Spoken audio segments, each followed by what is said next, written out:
আজ শনিবার। শনিবার মানেই নিরামিষ। আজ আমার কাছে অমৃতের মতো খাবার ছিল। আমি সব রকম সবজি দিয়ে দিয়েছিলাম গোবিন্দভোগ চালের মধ্যে ডুমো ডুমো করে কেটে।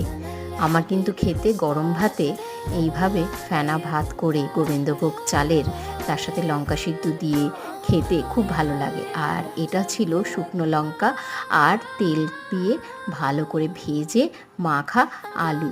খেতে কিন্তু দারুণ লাগে এটা।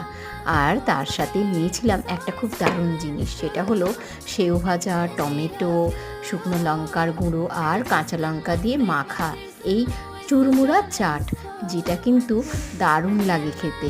আজ তো নিরামিষ, তাই আমার মেনুতে এইসবই ছিল।